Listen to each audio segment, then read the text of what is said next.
Hello दोस्तों, स्वागत है आप सभी को हमारे इस YouTube channel study with KK में। तो आज हम लोग एक नए क्लास के साथ यहाँ पर उपस्थित हैं। और यह जो क्लास है Bihar board 10th class geography chapter 1 का क्लास है। ठीक है। और यह जो क्लास है यह चैप्टर 1 के एमसीक्यू करवाने वाले हैं, जिसका नाम है संसाधन एवं उपयोग। संसाधन किसे कहते हैं, उसका उपयोग किस प्रकार से होता है, इसके बारे में आज इस क्लास में हम पढ़ेंगे। और इस क्लास को आगे बढ़ाने से पहले आपसे एक रिक्वेस्ट है कि अगर आपने इस चैनल को सब्सक्राइब नहीं किया है तो इस चैनल को पहले सब्सक्राइब कर लें और बेल आइकन की घंटी भी प्रेस कर दें, ताकि आपको इस चैनल से जुड़ी सभी जानकारी समय पर प्राप्त हो सके।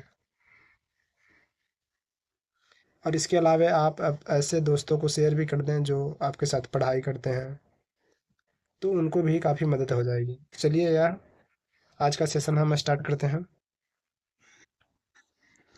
पहला प्रश्न है, देखिए पहले तो यह बताइए कि संसाधन किसे कहते हैं।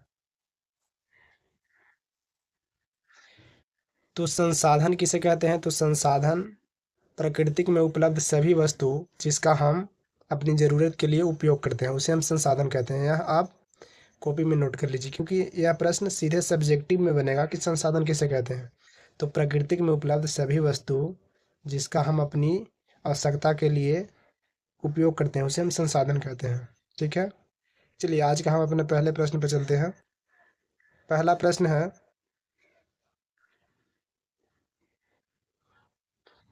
पहला प्रश्न है आज का कि संसाधन, किसने कहा संसाधन होते नहीं बनते हैं। तो यह जो कथन है यह किस व्यक्ति ने कहा है, तो यह कथन कहने वाले व्यक्ति जीमरमैन है। ऑप्शन ए सही हो जाएगा। जीमरमैन ने कहा था कि संसाधन होते नहीं बनते हैं। जैसे कोई वस्तु है संसाधन, तो उसको बनाया जाता है तब वह संसाधन बनता है। जैसे आप मान लीजिए कि एक लकड़ी है जो बेकार पड़ी हुई है, जब इसको फर्नीचर बना दिया जाता है, इससे आप कुर्सी इसको बना दिए, तो कुर्सी को क्या होता है, कुर्सी को हम उपयोग कर सकते हैं, तो यह संसाधन बन गया। यही कथन कहने वाले जिमरमैन थे कि संसाधन होते नहीं बनते हैं। नेक्स्ट प्रश्न है 2 नंबर, सौर ऊर्जा निम्नलिखित में कौन सा संसाधन है। संसाधन को 2 प्रकार में बांटा गया है। पहला, तो पहला क्या है, पहला है नवीकरणीय संसाधन, जो कि यहाँ पर दिया गया है नवीकरणीय संसाधन। तो नवीकरणीय संसाधन किसे कहते हैं, वैसा संसाधन जिसकी पुनः पूर्ति हो सकता है, मतलब उससे हम पुनः प्राप्त कर सकते हैं। जैसे सौर ऊर्जा है तो यह नवीकरणीय संसाधन है, तो इसका आंसर बी हो जाएगा। इसके अलावा नवीकरणीय संसाधन में और क्या आ जाएंगे, तो आप मान सकते हैं जैसे पवन ऊर्जा, तो पवन ऊर्जा भी नवीकरणीय संसाधन है। और एक ज्वारीय ऊर्जा होता है, जो समुद्र के ज्वार से उत्पन्न होता है, ज्वारीय ऊर्जा, तो यह भी नवीकरणीय संसाधन है, इसे हम पुनः प्राप्त कर सकते हैं। तो दूसरा प्रकार क्या है, दूसरा प्रकार जो है वह है अनवीकरणीय संसाधन। अनवीकरणीय संसाधन किसे कहते हैं, तो जिसे हम पुनः प्राप्त नहीं कर सकते हैं। जैसे देख लीजिए, वैसा कुछ एग्जाम्पल बताइए आप। तो अनवीकरणीय संसाधन में हो जाएंगे जिसे हम पुनः प्राप्त नहीं कर सकते, जैसे कोयला। तो कोयला एक सीमित मात्रा में है पृथ्वी पर, अगर यह समाप्त हो गया तो यह पुनः प्राप्त नहीं हो सकता है। ठीक है। और इसके अलावा क्या है, तो इसके अलावा पेट्रोल है, डीजल है, यह जितने भी संसाधन हैं, डीजल, तो यह भी जब समाप्त हो जाएगा तो इसको पुनः प्राप्त नहीं कर सकते हैं। गैस, सोना, चांदी वगैरह, कोई भी धातु अनवीकरणीय संसाधन है, क्योंकि यह जब समाप्त हो जाएगा तो पुनः प्राप्त नहीं कर सकते हैं। नेक्स्ट प्रश्न है, द्वितीय पृथ्वी सम्मेलन कहाँ हुआ था। तो यह जो सम्मेलन हुआ था वह हुआ था जोहानसबर्ग में। और यह कहाँ पर है, यह है साउथ अफ्रीका, दक्षिण अफ्रीका में है। दक्षिण अफ्रीका का एक शहर है, वहीं पर यह हुआ था दूसरा पृथ्वी सम्मेलन। और पृथ्वी सम्मेलन की कुल संख्या कितनी है, तो यह लगभग 3 हुआ था। जिसमें पहला कब हुआ था, तो पहला हुआ था रियो ड जेनेरियो में, और यह हुआ था 1992 में हुआ था पहला। कहाँ हुआ था, रियो डे जेनेरियो, रियो ड जेनेरियो।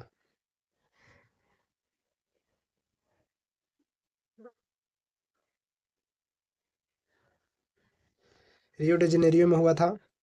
और यह किस देश में पड़ता है, तो यह पड़ता है ब्राज़ील में। ब्राज़ील देश का यह शहर था रियो ड जेनेरियो, यहाँ पहला पृथ्वी सम्मेलन हुआ। और दूसरा तो हमने बता ही दिया कि दूसरा हुआ था कहाँ पर, तो यह हुआ था जोहान्सबर्ग में, जो कि साउथ अफ्रीका में पड़ता है। और तीसरा कहाँ हुआ था, तो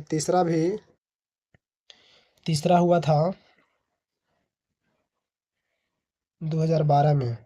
अब यह भी रियो ड जेनेरियो में ही हुआ था, ब्राज़ील में ही।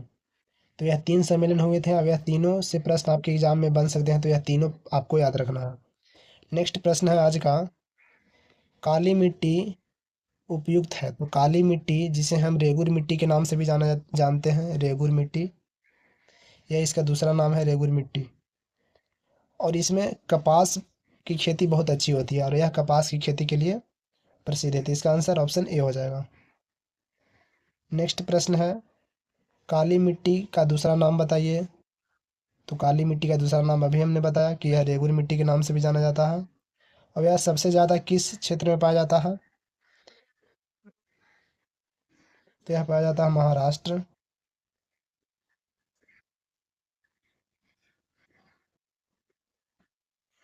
और गुजरात में। यह 2 राज्यों में ज़्यादातर काली मिट्टी पाई जाती है। ठीक है। नेक्स्ट प्रश्न है, मरुस्थलीय मृदा का विस्तार बताइए।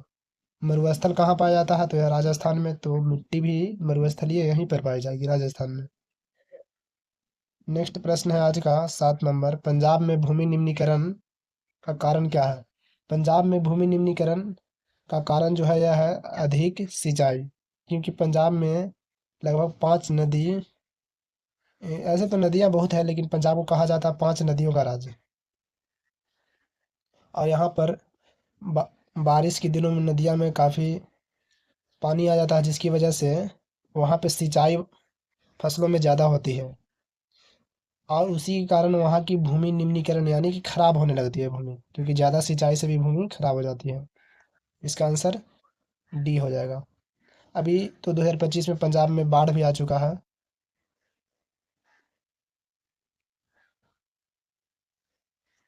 नेक्स्ट प्रश्न है, सोपानी कृषि कहाँ किस राज्य में प्रचलित है। तो सोपानी कृषि किसे कहते हैं, पहले यह जान लीजिए। तो जो पहाड़ों पर, पहाड़ ऐसा है तो इस पे सीढ़ी नुमा जो खेती किया जाता है, सीढ़ियों जैसा ऐसा मेड़ बना बनाकर, उसी को हम सोपानी कृषि कहते हैं। और यह कहाँ पर होता है, तो यह पहाड़ी क्षेत्र में होगा। पहाड़ी क्षेत्र कहाँ है, तो उत्तराखंड है। तो यह उत्तराखंड में प्रचलित है सोपानी कृषि। अब इससे मिट्टी का संरक्षण होता है, मिट्टी का संरक्षण, तो यह भी याद रखिएगा। ठीक है। नेक्स्ट प्रश्न है 9 नंबर, प्राणियों के शरीर में लगभग कितना प्रतिशत पानी होता है। तो यह लगभग होता है 65%। तो मानव में होता है, लेकिन अगर सभी प्राणियों की बात की जाए तो लगभग 60% होगा। हालांकि अगर इसमें पूछा जाए कि मानव के शरीर में कितना प्रतिशत पानी होगा, तो 65 लगाइएगा, लेकिन प्राणियों के शरीर में तो 60%। नेक्स्ट प्रश्न है 10 नंबर, देश में बांधों को किसने भारत का मंदिर कहा। या फिर प्रश्न ऐसे भी बनता है कि आधुनिक भारत का मंदिर देश के बांधों को किसने कहा था। तो यह कहने वाले व्यक्ति कौन थे, तो यह कहने वाले व्यक्ति हमारे देश के प्रथम पीएम प्रधानमंत्री थे, जवाहरलाल नेहरू जी। और उन्हीं के काल में बहुत सारे ये बांधों को भी बनाया गया था, जैसे भाखड़ा नांगल बांध। नागार्जुन सागर किस नदी पर अवस्थित है। नागार्जुन एक अ, परियोजना है, तो यह किस नदी पर अवस्थित है। तो यह जो अवस्थित है, यह कृष्णा नदी पर अवस्थित है। इसको याद करने का तरीका यह भी हो सकता है कि जो यहाँ देखिए नागार्जुन, इसमें अर्जुन है कि नहीं। तो अर्जुन को महाभारत में किसने हेल्प किया था, तो यह करने वाले व्यक्ति कृष्णा थे, कृष्ण भगवान थे। तो इस तरीके से आप याद रख सकते हैं कि नागार्जुन जो परियोजना है वह कृष्णा नदी पर है। इसका आंसर सी हो जाएगा। नेक्स्ट प्रश्न है 12 नंबर, बिहार में अति जल दोहन से भूमिगत जल में किस तत्व का संकेंद्रण बढ़ गया है?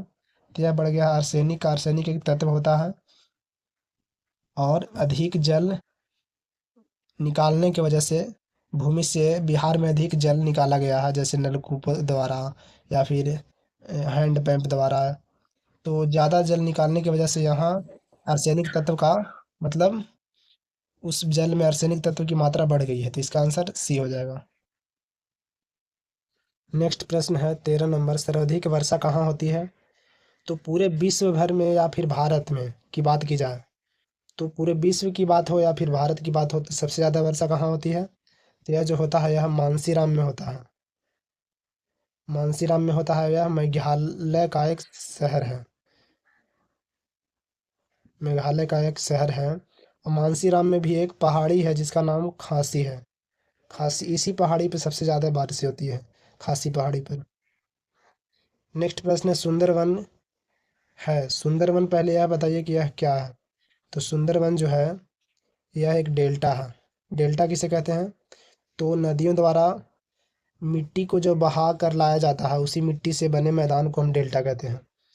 और भारत या विश्व का सबसे बड़ा डेल्टा सुंदरवन है, और यह कहाँ पर है? तो यह पश्चिम बंगाल में है। तो इसका आंसर बी हो जाएगा।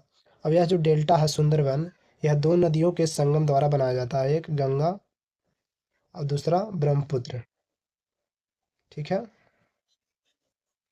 तो यह भी याद रखिएगा कि यह सुंदरवन जो डेल्टा है वह किन नदियों से बना जाता है? तो यह गंगा और ब्रह्मपुत्र। यहाँ से भी बहुत सारे प्रश्न पूछे गए हैं। नेक्स्ट प्रश्न है 15 नंबर, भारत में किस राज्य में वनाच्छादित भूभाग का क्षेत्र अधिक है? तो भारत में किस राज्य में सबसे अधिक वन है? तो वन जो ज़्यादा है वह मध्य प्रदेश में है। और अगर प्रतिशत में बात की जाए कि प्रतिशत में सबसे ज़्यादा वन कहाँ पर है, तो यह राज्य मिजोरम है। तो प्रतिशत में भी आप याद रखिएगा कि प्रतिशत अगर बात की जाए सबसे ज़्यादा वन वाला राज्य तो मिजोरम है, और ऐसे क्षेत्रफल में बात किया जाए तो मध्य प्रदेश है। नेक्स्ट प्रश्न है किस राज्य में वनों का सबसे अधिक विस्तार है? तो अभी हमने बताया कि मध्य प्रदेश है। बिहार में कितने प्रतिशत भौगोलिक क्षेत्र पर वन का विस्तार है? तो यह जो विस्तार है लगभग 7% है।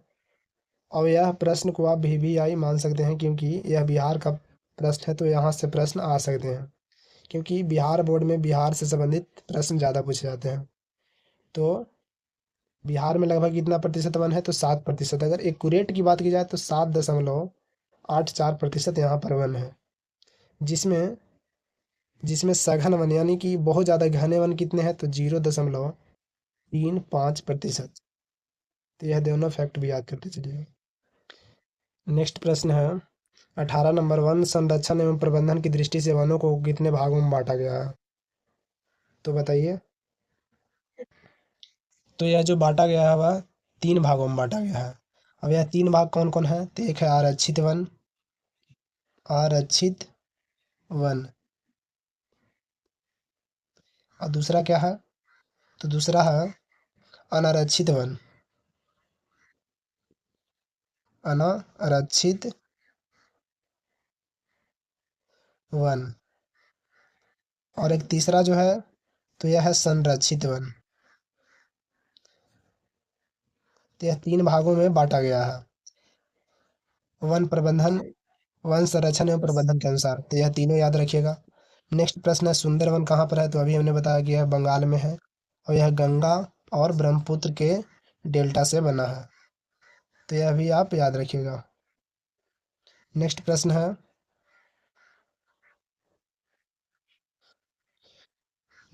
है भारत का राष्ट्रीय पक्षी, तो यह तो आप सभी को पता है कि मोर है। तो यह तो हर बच्चा को पता होता है। भारत में लगभग कितने खनिज पाए जाते हैं? तो भारत में जो लगभग है वह 100 खनिज पाए जाते हैं। 100 खनिज भारत में पाए जाते हैं। और खनिजों की जननी की बात किया जाए तो कौन है खनिजों की जननी?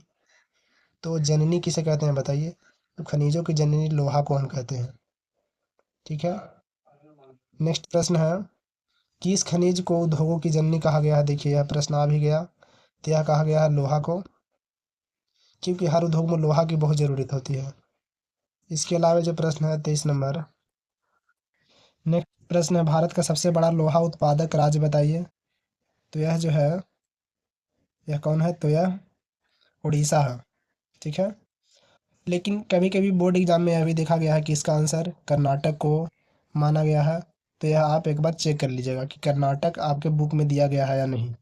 तो हालांकि अभी के अनुसार तो इसका आंसर उड़ीसा ही सही हो जाएगा, क्योंकि उड़ीसा लोहा उत्पादक में अग्रणी राज्य है। नेक्स्ट प्रश्न है, पीतल बनाया जाता है, तो पीतल एक मिश्र धातु होता है, और पीतल जो है किससे बनाया जाता है इसी के बारे में पूछा गया है। तो पीतल जो है यह तांबा और जस्ता से बनाया जाता है। इसको याद करने का तरीका आप ऐसे याद कर सकते हैं, जैसे इसका ट्रिक हम बता दे रहे हैं कि पीतल से आप पिताजी याद रखिए, पिताजी। तो पी से पीतल और ता से तांबा, और ज से क्या हो जाएगा, तो ज से जस्ता यानी जिंक हो जाएगा। तो इन्हीं दोनों से मिलाकर बनाया जाता है पीतल, तांबा और जस्ता। तो कहाँ पर दिया गया है, ऑप्शन सी में, तांबा और जस्ता दोनों से। नेक्स्ट प्रश्न है 25 नंबर, झारखंड का कोडरमा जो क्षेत्र है वह किस खनिज के लिए प्रसिद्ध है। तो कोडरमा किसके लिए प्रसिद्ध है, तो यह जो प्रसिद्ध है वह है अभ्रक के लिए, अभ्रक के लिए प्रसिद्ध है। और झारखंड में एक जगह है झरिया जो कि धनबाद में है, यह कोयला के लिए प्रसिद्ध है। और झारखंड में एक और चीज़ प्रसिद्ध है जिसका नाम है क्या, यूरेनियम के लिए, सिंह भूमि, सिंह भूमि जो है यूरेनियम के लिए प्रसिद्ध है। तो यह भी याद रखिएगा। नेक्स्ट प्रश्न है, इनमें कौन सी प्राथमिक ऊर्जा नहीं है। तो बताइए, यह चार ऑप्शन आपके पास है, प्राकृतिक गैस, पेट्रोलियम, विद्युत, कोयला। तो देखिए, प्राथमिक ऊर्जा किसे कहते हैं, तो प्राथमिक ऊर्जा जो कि प्राकृतिक से हमें प्राप्त होता है, जैसे आप बताइए, प्राकृतिक गैस। तो यहाँ पर बताइए प्राकृतिक गैस क्या है, तो प्राकृतिक गैस जो मतलब कि प्राथमिक ऊर्जा किसे कहते हैं, जो मूल रूप से प्रकृति में पाए जाते हैं और उसको परिवर्तित कर किए बिना यह प्राप्त हो जाए। जैसे प्राकृतिक गैस मीथेन ले लीजिए, तो मीथेन धान के खेतों में पाया जाता है, तो इसको कोई परिवर्तित तो नहीं करने पड़ता है। पेट्रोलियम भी सेम टू सेम इसको बनाया जा मिलता है, खनिज में होता है। लेकिन विद्युत को हम लोग निर्माण करते हैं, तो इसका आंसर क्या हो जाएगा, इसका आंसर जो है वह हो जाएगा, इसका आंसर हो जाएगा ऑप्शन सी, विद्युत। जिसका हम निर्माण करते हैं उसे हम प्राथमिक ऊर्जा नहीं कहते हैं। ठीक है, नेक्स्ट प्रश्न है, इनमें से कौन गैर परंपरागत ऊर्जा है। जैसे जो गैर परंपरागत ऊर्जा किसे कहते हैं, पहले यह बताइए। तो गैर परंपरागत ऊर्जा उसे कहते हैं जिसे हम पुनः प्राप्त कर सकते हैं। तो बताइए इसमें कौन पुनः प्राप्त कर सकते हैं, प्राकृतिक गैस नहीं, कोयला भी नहीं प्राप्त कर सकते हैं, और पेट्रोलियम गैस भी नहीं। हमने बताया था नवीकरणीय ऊर्जा में कि जिन्हें हम पुनः प्राप्त कर सकते हैं, तो गैर परंपरागत को ही नवीकरणीय भी कहा जाता है। तो इसका आंसर क्या हो जाएगा, तो इसका आंसर हो जाएगा ए, ज्वारीय ऊर्जा, पवन ऊर्जा, सौर ऊर्जा, ये सब कैसी ऊर्जा है, तो यह है गैर परंपरागत। ऑप्शन ए सही हो जाएगा। नेक्स्ट प्रश्न है 28 नंबर, कोयले का सर्वोत्तम प्रकार बताइए। तो कोयला के बहुत सारे प्रकार होते हैं, बहुत सारे प्रकार नहीं, चार प्रकार होते हैं। एक होता है एंथ्रासाइट जो सबसे सर्वोत्तम कोयला होता है, क्योंकि इसमें कार्बन अधिक होता है, लगभग 90 से 95% कार्बन होता है। और पीट जो होता है सबसे बेकार कोयला होता है, यह इतना बेकार होता है कि यह जलता भी नहीं है, और इसको जलाने पर सिर्फ धुआं देगा। तो यह सबसे बेकार कोयला होता है। बिटुमिनस, जिसे जो भारत में सबसे ज़्यादा पाया जाता है कोयला। तो अगर पूछा जाए कि भारत में सबसे ज़्यादा कौन सी कोयला पाया जाता है, तो यह बिटुमिनस है। और लिग्नाइट, लिग्नाइट को क्या कहते हैं, तो लिग्नाइट को हम लोग भूरा कोयला के नाम से भी जानते हैं। भूरा कोयला किसे कहते हैं, तो लिग्नाइट को कहते हैं। तो यह भी याद रखिएगा, भूरा कोयला इसको कहते हैं। नेक्स्ट प्रश्न है 29 नंबर, सबसे घटिया कोयला कौन है। तो अभी हमने बताया कि यह पीट है जो कि जलाने पर जलता भी नहीं है और धुआं सिर्फ देता है। नेक्स्ट प्रश्न है 30 नंबर, किस राज्य में खनिज तेल का विशाल भंडार है। तो यह असम राज्य है, और असम राज्य में ही सबसे पहला तेल कुआं 1901 में खोजा गया था, जिसका नाम डिगबोई है। डिगबोई असम में, जहाँ पे तेल का पहला कुआं खोजा गया था। इसके अलावा सबसे बड़ा जो तेल भंडार कहाँ, सबसे बड़ा तेल खनिज भंडार कहाँ पर है बताइए। तो यह भी असम में ही है। और सबसे बड़ा रिफाइनरी जैसे में मतलब जहाँ पे कच्चा तेल वगैरह तैयार किया जाता है, तो वह है जामनगर गुजरात में। तो इसको भी आप याद रखिएगा, जामनगर गुजरात। नेक्स्ट प्रश्न है 31 नंबर, भारत का प्रथम तेल शोधक कारखाना कहाँ था? तो अभी हमने बताया डिगबोई, यहाँ पे ब होगा। डिगबोई। बरौनी कहाँ है? तो बरौनी बिहार में है, बेगूसराय में है, बिहार के बेगूसराय में। तो अगर प्रश्न पूछा जाए कि बिहार का एकमात्र तेल शोधक कारखाना कौन है, तो बरौनी है, जो कि बेगूसराय जिला में है। प्राकृतिक गैस किस खनिज के साथ पाया जाता है? तो यह जो पाया जाता है, यह किसके साथ पाया जाता है? तो यह पाया जाता है पेट्रोलियम के साथ। नेक्स्ट प्रश्न है, निम्नलिखित में नदियों में बिहार का शोक किसे कहते हैं? तो बिहार का शोक आप सभी को पता होगा कि कोसी को कहते हैं। अधिक मार्ग बदलने वाली भी नदी से वो कहते हैं, अधिक मार्ग बदलती है, जिससे हर साल इसके इलाके में बाढ़ का मतलब प्रकोप देखने के लिए मिलता है। 34 नंबर प्रश्न, हीराकुंड बांध किस राज्य में है? तो बताइए, हीराकुंड बांध किस राज्य में है? तो हीराकुंड बांध जो है वह उड़ीसा में है, और यह महानदी पर है।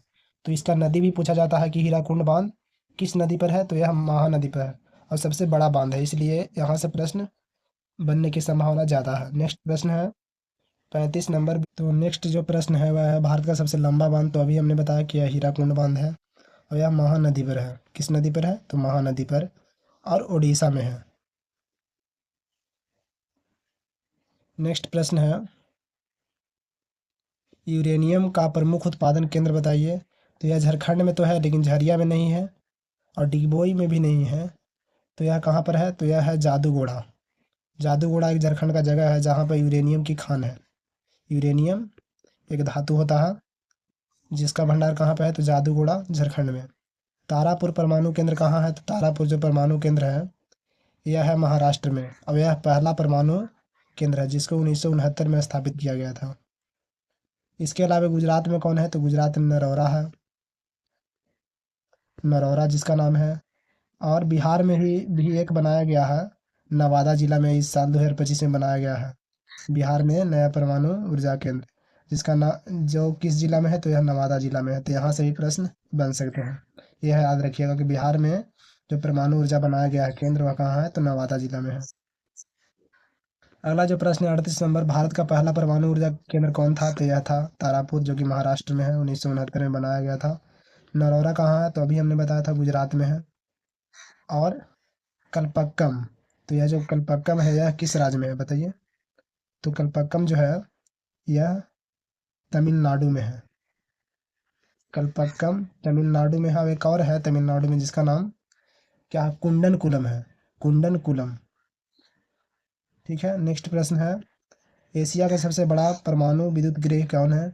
तो यह तो एक जो परमाणु विद्युत गृह है यह जापान का है, लेकिन ऑप्शन के अनुसार देखा जाए तारापुर पहला में दिया गया है, कलपक्कम है, नरौरा है, कैगा है। तो इस ऑप्शन के अनुसार तो इसका आंसर ए हो जाएगा, तारापुर, जो कि महाराष्ट्र में है।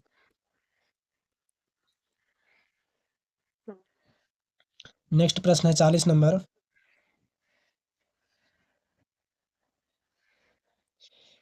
भारत के किस राज्य में सौर ऊर्जा के विकास की संभावनाएं ज़्यादा है? तो ज़्यादा जहाँ गर्मी पड़ेगी, सूर्य का प्रकाश पड़ेगा, तो यह राजस्थान है। अब यहाँ बहुत ज़्यादा ज़्यादा सौर ऊर्जा का विकास की संभावना है, और यहाँ हुआ भी है। अभी हाल ही में यहाँ पर सभी स्टेशनों पर सौर ऊर्जा लगा दिया गया है। जैसे हमारे यहाँ स्टेशनों पर क्या लगाया जाता है? बिजली से चलता है। हालांकि अब हर स्टेशन पर देश का हो रहा है यह सुविधा, लेकिन सबसे ज़्यादा राजस्थान में है। इलेक्ट नेक्स्ट प्रश्न है, दक्कन ट्रेड का निर्माण कैसे हुआ? दक्कन ट्रेड यानी दक्कन पठार, दक्कन पठार की बात हो रही है। तो इसका जो निर्माण हुआ यह लावा के प्रवाह से हुआ है। और इस पठार में कौन सी मिट्टी ज़्यादा पाई जाती है, यह भी पूछा जाता है। तो यह पाई जाती है काली मिट्टी, काली मिट्टी। और काली मिट्टी कपास की खेती के लिए प्रयुक्त मानी जाती है। नेक्स्ट प्रश्न है 42 नंबर, कितना हमारे देश का कुल क्षेत्रफल पूछा गया है इसमें। तो यह तो अब सभी को पता होगा, 32,08 करोड़ हेक्टेयर। हालांकि एक्यूरेट बात की जाए तो 32,87,263 किलोमीटर स्क्वायर होता है इसका क्षेत्रफल भारत का। नेक्स्ट प्रश्न है, आयु के आधार पर जलोढ़ मिट्टी को कितने भागों में बांटा गया है? तो जलोढ़ मिट्टी जो कि भारत में लगभग 43% क्षेत्रों में पाया जाता है, यह याद रखिएगा। 43% सबसे ज़्यादा मिट्टी भारत में जो पाया जाता है वह जलोढ़ मिट्टी ही पाया जाता है। अब इसको आयु के आधार पर दो भागों में बांटा गया है, एक बांगर और दूसरा का नाम खादर है। बांगर यानी बांगर से आप ऐसे याद कर सकते हैं, बांगर यानी भंगार। तो भंगार क्या होता है, तो पुराने सामान को भंगार कहते हैं। तो पुरानी मिट्टी को पुरानी जलोढ़ मिट्टी को हम भंगार कहते हैं और नई को खादर कहते हैं। एक याद हो जाएगा तो दूसरा ऑटोमेटिक आप याद रखिएगा। तो इसमें पूछा गया है कि कितने वर्गों में बांटा गया है, तो यह दो वर्गों में बांटा गया है, एक बांगर और दूसरा खादर, जिसमें बांगर पुरानी मिट्टी होती है और खादर नई मिट्टी होती है। नेक्स्ट प्रश्न है, लक्ष्मी सागर झील किस राज्य में है, तो यह अपना बिहार में है और यह बिहार के दरभंगा जिला में है, यह भी याद रखिएगा। नेक्स्ट प्रश्न है 45 नंबर, कौन लवणीय झील है, तो लवणीय झील यानी खारा पानी की झील पूछा जा रहा है। तो देख लेते हैं ऑप्शन इसके। तो वुलर झील कहाँ है, तो यह है जम्मू कश्मीर, जो कि मीठे पानी की झील है। डल झील, तो डल झील भी मीठे पानी की झील है। और सांभर जो कि राजस्थान में है और यह खारे पानी की झील है। कहाँ पर है, राजस्थान में, यह खारे पानी की झील है। तो इसका आंसर सी हो जाएगा। गंगा नदी पर गांधी सेतु किस शहर के निकट है, तो यह बनाया गया है पटना में। कौन सी नदी भ्रंश घाटी से होकर बहती है, तो यह नदी जो है यह तापी है। एक और नदी है न- नर्मदा। नर्मदा और तापी, यह दो नदियां हैं जो भ्रंश घाटी से होकर बहती है। अब यह जो बहती है यह भारत के किधर, पश्चिमी क्षेत्र में बहती है, यह भी याद रखिएगा। पश्चिमी इधर वाले एरिया होता है, तो इसी क्षेत्र में यह बहती है, यह दोनों नदी। 48 नंबर प्रश्न है, कौन सी नदी परियोजना भारत की सबसे लंबी नदी है, नहीं, कौन सी प्रायद्वीपीय भारत की सबसे लंबी नदी है, तो यह जो है यह इसका नाम गोदावरी है। सबसे भारत की सबसे लंबी नदी कौन है, अब यह दूसरी सबसे लंबी नदी है भारत की। और भारत की सबसे लंबी नदी तो यह गंगा है, जिसकी लंबाई 25-25 किलोमीटर है। नेक्स्ट प्रश्न है, सिंधु जल समझौता कब हुआ था, तो यह हुआ था 1960 में, जिसको इस साल यानी कि 1960 में हुआ था। इस साल यानी 2025 में इसको भारत पाकिस्तान युद्ध में इसको रद्द कर दिया गया है, ठीक ना। जो अभी हाल ही में युद्ध हुआ था भारत और पाकिस्तान के बीच, उसी के दौरान इसको सिंधु जल समझौता को रद्द कर दिया गया है। नेक्स्ट प्रश्न है, सांगपो किस नदी का उपनाम है, तो सांगपो ब्रह्मपुत्र नदी का उपनाम है। इसको हम लोग क्या बोलते हैं, अरुणाचल प्रदेश में सांगपो के नाम से जाना जाता है, ठीक है। नेक्स्ट प्रश्न है, कुल जल का कितना प्रतिशत भाग महासागरों में स्थित होता है, तो यह जो होता है 96.6%। और पूरे भूमि का 71% कहाँ होता है, महासागर में। 29% क्या है, 29% भूमि है और 71% पूरे पृथ्वी का जल है। तो यह जो पहला चैप्टर का प्रश्न था, यह सारे प्रश्न हमने करवा दिए हैं। इसके साथ जो एक्स्ट्रा फैक्ट बन सकते थे उसको भी हमने बताया। तो आप बताइएगा आपको यह सेशन कैसा लगा, और आपने लगभग 51 प्रश्न में कितने प्रश्न सही किए, यह भी आप कमेंट बॉक्स में अपना स्कोर दीजिएगा। तो मिलते हैं नेक्स्ट वीडियो में पार्ट 2 के साथ, चैप्टर 2 के साथ। तब तक के लिए धन्यवाद।